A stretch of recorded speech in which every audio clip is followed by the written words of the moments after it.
ပုံပဲမင်္ဂလာပါကျွန်တော်နာမည်က Democraster ဒီနေ့ဗီဒီယိုမှာတော့ brother အားလုံးပါဒီကJava ဖြစ်တဲ့ module launcher ဆိုတဲ့ဟာယူကိုစော့နေပြီးတော့မောမထက်တဲ့လူတွေအတွက်ကျွန်တော်ထည့်နည်းလေးပြောပြပေးမှာဖြစ်ပါတယ်ထည့်ဖို့ဆိုဒီကဒီ Sachiba ဆိုတဲ့ software လေးပဲလိုပါတယ်ကျွန်တော် brother အားလုံးက Play Store မှာတွားပြီးတော့အဲ့က Play Store မှာ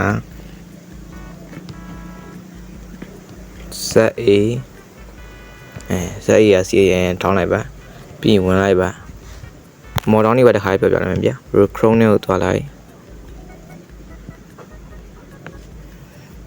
ဒီမှာ Minecraft မော်ဒူရချလိုက်အပေါ်ဆုံး website ထဲဝင်ပေးအဲ့မှာပေါ်လာပြီကျွန်တော်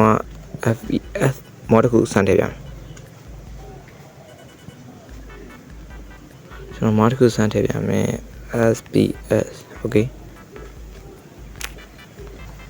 ဒီမော်ဒ်လေးစမ်းထည့်ပြမယ်browser sorry version ကိုရွေးပေးရမယ်ဒီမှာကျွန်တော်တို့ကတော့ 1.21.6 okay ဒီကကြတော့ sorry ဟာပါကျွန်တော်တို့ fabric မလို့ fabric ကို sorry ပြီးရင် down လိုက်ရမယ်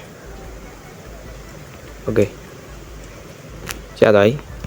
ကစက်ကြည့်သွားဆိုထားရဝင်ပြီးဒီ download ဆိုတော့ရှာလိုက် browser ကို down နေရမှာတွင်ဒီရဲ့ date ကိုနှိပ်လိုက်ပြီးရင်အောက်ဆုံးလို့ဆက်ထားတယ်ပေါ်လာပြီပြီးတော့ဒါလေး copy တစ်ချက်ယူလိုက်ဒီအပေါ်ဆုံး download လို့တစ်ချက်နှိပ်လိုက်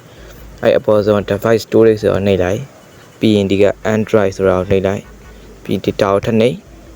ဟိုအောက်ဆုံးဆွဲ module launcher လက်ရှာတွေ့ရင်နှိပ်လိုက်ပြီး file ထပ်နှိပ်ပြီးတော့ဒီမှာအဲ့အောက်ဆုံးရဲ့အပေါ်က in ပါဆိုလာပြီအဲ့တော့နှိပ်ပြီးတော့ကိုစောတဲ့ version file ရှာကျွန်တော်တို့တခုလေးဆိုတော့အဲ့တခုပဲပေါ်နေနှိပ်လိုက်ပြီးရင် resolve ဆို resolve mod ဆို mod ဆိုလိုက်ရှာကျွန်တော် mod မလို့ mod နှိပ်ပြီးတော့ဒီအောက်ကအစိမ်းရောင်လေးကိုဒီအောက်ကအစိမ်းရောင် style ပုံစံလေးနှိပ်ထားတယ်ရောက်သွားရင်ရပါပြီမော်ထန်ရောက်လွယ်လေးပါအားလုံးပဲအဆင်ပြေကြမယ်လို့ထင်ပါတယ်ဒီနေ့ဗီဒီယိုလေးတော့ပါတယ်အားလုံးပဲ bye bye